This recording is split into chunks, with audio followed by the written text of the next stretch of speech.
كما سبق لي واحد الإخوان اللي يشتغلوا في العالم الإلكتروني وخاصة الوضوح أن كل ما كان جديد، كل ما كان شي حاجة كتهم كرة القدم ويبغاو يعرفوها، فأنا خديت قرار أنني نوضح الأمور بدون تحفظ، وحتى يكون المستمع الكريم على علم، خاصة وأن القطاع اللي غادي نهضروا عليه هو قطاع الرياضة وخاصة كرة القدم اللي كتهم المغاربة، واللي هي الكرة الشعبية، هي الرياضة الشعبية اللي كتستقطب اهتمام واحد العدد كبير ديال المغاربة. وهذا الكتاب كتعرف كرة القدم المغربية واحد التطور اللي مع كامل الأسف ماشي تطور إيجابي، تطور سلبي في ظل المؤسسات اللي هي كاينه الآن، المؤسسات اللي تعاني من انعدام الديمقراطية. فما نهضرش على كرة القدم منذ سنين لأنه هادشي سمعنا عليه والناس كيعرفوه، غادي نختصر على كرة القدم في عهد علي فتحي الفهري اللي هو رئيس ديال الجامعة الحالي.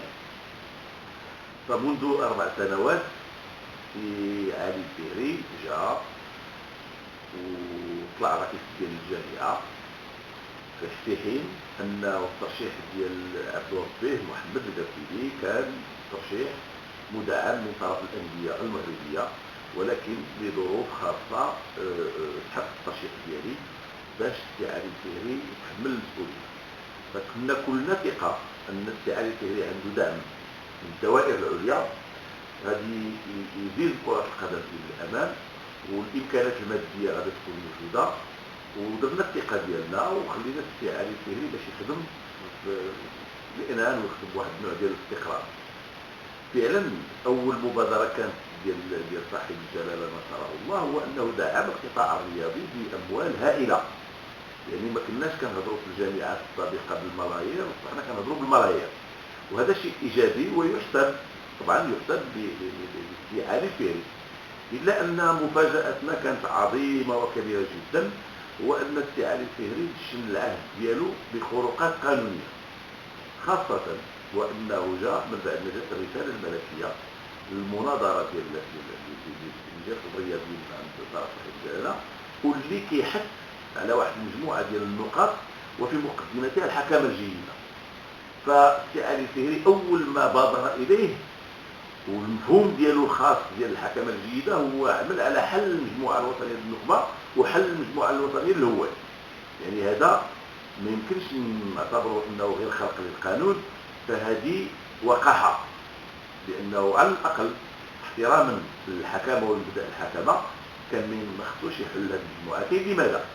ما خصوش يحل المجموعتين لان هذه المجموعتين بجوج الى جانب العصاب هي التي تشكل الجمع العام ديال الجامعة، والجمع العام ديال الجامعة هو الجهاز الأعلى في المنظومة الكروية، بمعنى أن الجمع العام هو الذي يضع السياسة، وهو الذي ينتخب المكتب الجامعي لتنفيذ هذه السياسة، ويتولى أمر مراقبته ومساءلته إلى حين الجمع العام في آخر السنة، ويمكن إقالة المكتب الجامعي. فالسي علي الفهري اعتبر راسه فوق القانون، وهذا الجهاز الاعلى اللي هو مفروض انه هو ينتخبه وهو يراقبه وهو يقول له اشنو دير، حل المجموعتين ولا حسيب ولا رقيب. ان هذا اول ما قام به السي علي الفهري. فكنا كنقولوا يمكن هذه بدعه، واحتراما للدوائر اللي اقترحت السي علي الفهري، احنا كنقولوا ما نكونوش سلبيين، نكونوا ايجابيين، بمعنى انه هذا السيد هذا دار واحد العرض في البدايه ديال الولايه ديالو، وقال بالحرف انه غادي يعمل على تطوير كره القدم الوطنيه، واكد على انه غادي يدخل المغرب للاحتراف لا محاله، وعطى واحد المجموعه ديال النقاط اللي حقيقه كتشوق الانسان يشوفها وهي كتنجز. الا ان هذا كان كلام في كلام، كان كذب على عقول المغاربه، لانه مع مرور الايام ثبت على ان السي علي الفهري ما بينه وبين كرة القدم غير الخير والإحسان. كان أولى به أن يتكفل بالضوء والماء، لأنه قطاع مهم ويخلي كرة القدم في الثقة. والنتائج التي عرفها الآن العادي والبادي ضرب 4 سنوات وصلت كرة القدم إلى باش يصير الحضيض. حتى كلمة حضيض لم تعد صالحة في هذا الوقت، إلا كاين شي كلمة أكثر من الحضيض راه وصل للحضيض، لأنه باش المغاربة يوليو كيتعابروا مع موزمبيق ومع تنزانيا هي الوقاحة. هي الوقاحة بمعنى أن السي علي الفهري نجح في شيء واحد، هو أنه قضى على تاريخ ديال المغرب اللي سمعوا الأمجاد ديالو، مسيرين كبار ولاعبين كبار وتقنيين كبار واعلاميين كبار. جا السي علي الفهري دفن هذا التاريخ هذا، واصبح المغرب بدون هويه، لان المغرب خصو يتعابر مع تنزانيا ويتعابر مع موزمبيق. المهم في هذا الشيء كله، في هذه الربع سنين كلها قلت ان الحكمه الجيده ما كان منها الا الكلام. كان حاجه اخرى، هو انه سيدنا ملي عطى فلوس للجامعه، ملي عطى فلوس للجامعه قال انه هذه الاموال خصها تقصر على الفروق الوطنيه. فعلي الفهري والمجموعه اللي هو اختارها وجابها، علما ان هذه المجموعه فيها كاينين ناس مزيانين، ما نقولش على كل شيء خايب، ولكن كاينه واحد المجموعه ديال الناس اللي هي كانت طردات من الجامعات السابق لاسباب مختلفه. المهم القاسم المشترك بيناتهم هو ان الناس ما صالحينش، ردهم علي الفهري المجموعه، ولاو هما اللي كيقرروا، هما اللي كيخططوا، والنسبه الكبيره ديال الاعضاء ديال الجمعيين كانوا لكن غير كيديروا بهم الديكور. اذا ملي جات هذه الاموال هذه الطائله جات للفروق الوطنيه، فاجتهد علي الفهري هو والاصدقاء ديالو هذه القضيه ديال المفهوم ديال الفروق الوطنيه، فحيدوا الفروق الوطنيه وردوها للمنتخبات الوطنيه، علما انه الفلوس اللي جات كانت كافيه باش تدعم جميع الفروق الوطنيه على الصعيد الوطني، ويكون واحد العمل قاعدي ويمكن له يؤدي لنتائج ايجابيه. لا، داروا هذه الفلوس كلها خصها تخطر على المنتخبات الوطنيه وبزاف، وتخطر على المنتخبات الوطنيه هذا ماشي قياساتي، وحبذا لو كانت تخطر على الفروق الوطنيه وتكون نتائج. يعني هذه الاموال الطائله على مدى 4 سنوات خسرات، والنتائج ماشي غير سلبيه، اكثر من سلبيه، بمعنى انه هذا هدر ديال الاموال بدون طائل. اذا الحكامه ما كاينه شيء، الاموال اللي كان خص تدعم بها كره القدم الوطنيه والانديه المغربيه مشات للمنتخبات الوطنيه. في اطار هذا الشيء كله كان مفروض على حساب القانون، لان احنا ما كنمشيوش المغرب بلا قانون، لا كنمشيو بالقانون. القانون اللي كنمشيو به هنا في كره القدم هو المطلوب ديال 95. المطلوب ديال 95 كان كيحسب على علي الفهري انه كل عام يدير الجمع العام ديالو السنوي باش يعطي الحساب ديال السنه وباش يزيد السنه الثانيه. لا، في علي الفهري اعتبر نفسه فوق القانون وما كيدير لا جمع عام ولا هو ذلك، يعني كيقول لك هو انا ما ندير شيء واللي ما عجبوش بحال يشرب البحر. وبالفعل راه كنا كنضربوا البحر، لانه هذا الموقف، يعني هذا الطغيان هذا خطير. هذا في عهد المغرب ولا فيه دستور جديد، وصاحب الجلاله المراسله ديال المناظره الواحده السلام الملكيه، وكيقول فيها الحكمه الجيده واحترام القانون وكذا وكذا الى اخره. مع كامل الاسف هادشي كله السي علي الفهري ما دخلش الحساب ديالو. اذا جينا للحكمه ما كاينه شيء، بمعنى ملي كنقولوا الحكمه ما كاينش معنى ما كيحترمش القانون، لان السيد فوق القانون، ما كيحترمش التوجهات ديال التوجهات العليا من اجل النهوض بكره القدم، ما كيحترمش المرسوم باش يعطي للناس فرصه، ما كيعطيش الحق للانديه اللي هي كتكون الجمع العام باش تسالوا وتراقبوا وتقول له غتزيد ولا تقول له سير الحق. الا جمعنا هادشي كله كيبان لنا ان السي علي الفهري فوق القانون. دابا المصيبه هي المصيبه العظمى هو ان السي علي الفهري والجماعه ديالو ماشي غير بقاو فوق القانون، بل كيأديو الناس بالقانون، يتآمرون ضد الناس مسؤولين بالقانون. كيف ذلك؟ باش ما نمشيوش بعيد ناخذ المثال ديال اصوات الغرب لكرة القدم اللي عندي اشتراك كنترقصها منذ 21 سنه.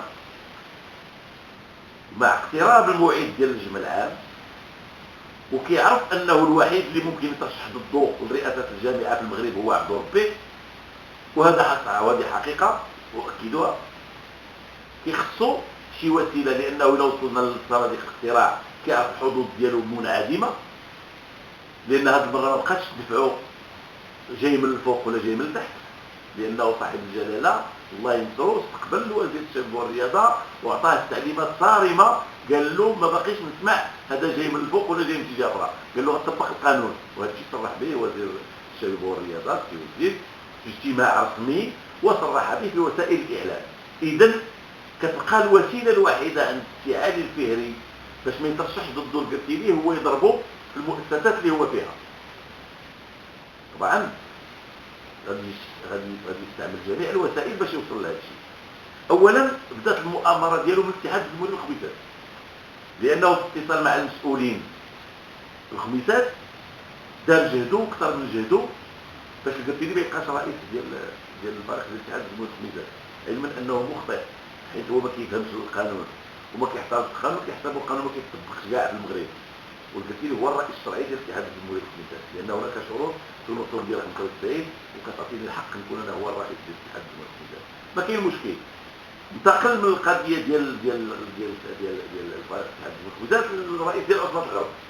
وانا رئيس عصبه الغرب ما غاديش نقول اش وقع فيها، غنخلي حتى الاخر باش نعطيها الحيز كبير، لانه هنا هذا ماشي الجهل بالقانون، ماشي الطغيان، ماشي هذا يعني هذا العبث، هذا العبث، كلمه عبث هي اللي كتطبق عليه. المهم غادي نخلي هذه القضيه ديال عصبه. هذوك الناس اللي كيسيروا الجامعه دوك 3 ولا 4 ديال الناس ما كاينش بزاف، كلهم مطرودين. كريم علم طرد، احمد الغيبي طرد من الجماعه الوطنيه، اصلاح طرد، هذا خلاص هذا اصلاح طرد ماشي مره ماشي جوج، هما مؤخرا طردوه من اللجنه ديال النزاعات. وهكاك مازال كيتقسم باش يقلب على بلاصه هذا. وهاد الناس كلهم كيحركهم الغيبي. علاش؟ لان الغيبي عنده واحد الهدف، انه خصو يكون رئيس ديال لا ليغ ناسيونال ديال الرابطه الوطنيه ديال المجتهدين، وكيخصو يدير جميع الوسائل باش يحاربوا الناس اللي في المستوى باش لان هادشي اللي كيهمهم هما ماشي نوضوا كره القدم، لا كيهمهم هما يوصلوا للمراكز ديال المسؤوليه باي طريقه، بدءا بالنقيب، يعني جامعات النقيب. هذه هي الجامعه اللي كاينه، جامعه النقيب. هذاك الغيبي كيتقن النقيب، مشى دخل سميتو السيت ديال الجامعه الجزائريه وهز النظام ديال الاحتراف من الجزائر وجابوه كيحيدوا الجامعه الجزائريه وكيديروا فيها الجامعه الملكيه المغربيه لكره القدم. وما عياو ما يحيدوا بقات لهم وحده وبقات هكاك فيها الجامعه الجزائريه باش يحصلوا انهم راهم كينقلوا.